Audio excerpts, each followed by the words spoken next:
Pudding বানাবা তো এইরকম, pudding বানাবা মুখে যাতে লেগে থাকে এরকম স্বাদ।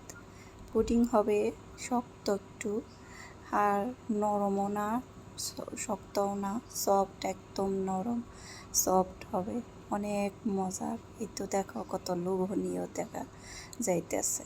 আমি এখন দেখাই দিতেছি কী কী করলাম। আমি এখানে ব্লেন্ডারে নিয়ে নিয়েছি গরুর দুধ, তারপরে নিয়েছি চিনি, তারপরে পাউরুটি, ব্রেড রুটি, 2-3টা বিস্কিট আর 2টা ডিম দিয়ে এরকম অসাধারণ একটা পুডিং বানানো যায়। এখন আমার ব্লেন্ড করা হয়ে গেছে, সেঁকে নেব। ছাকার পরে তারপরে আমি বাটিতে চিনি ক্যারামেল করে নিয়েছি, একটু শক্ত হয়েছে।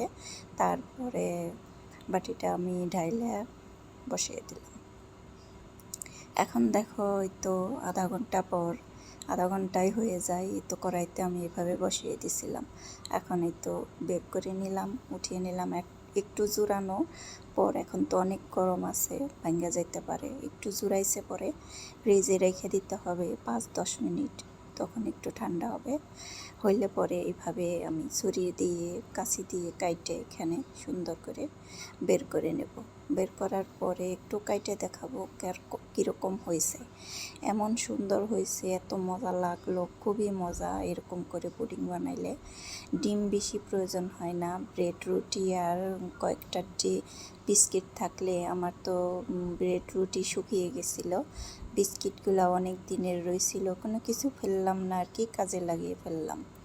এই তো অপচয় করা ঠিক না। এরকম করে আমরা যদি এটা সেটা বানাই, ঘরে বিস্কিট নষ্ট হবে না। অনেক কিছু আছে আমরা খাই না, ফেলে দিতে হয়।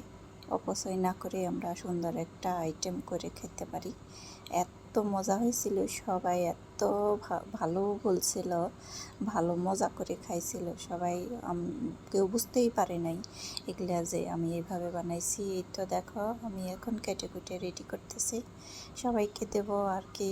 কাটার সময় একটু লেগেছিল, একটু মানে সফট হইতো খালি ডিম দিলে। এখানে আমি ব্রেড রুটি আর এই তো বিস্কিট দিয়েছি, এই জন্যে একটু শক্ত শক্ত হয়েছে, তার জন্য আরও বেশি মজা লাগছে। এত নরম হয় খালি ডিম দিয়ে বানালে, ওইটা আর কি হাতে তুলতেই পড়ে যায়, এরকম অবস্থা হয়। আর এখন দেখো এই তো আমি পিছলিয়ে পড়ে গেল, তারপরেও ভাঙলো না। এখন আমি তো কাইটা একটু দেখাই দিতেছি আর কি আমি খাবো। এই যে দেখো সুন্দর হয়েছে অনেক, কাঁটা চামচ দিয়ে উঠিয়ে নিলাম। এখন এই তো আপাতত আজকের মতো এই পর্যন্তই। ভালো থাকো সবাই, সুস্থ থাকো। রেসিপি কেমন লাগলো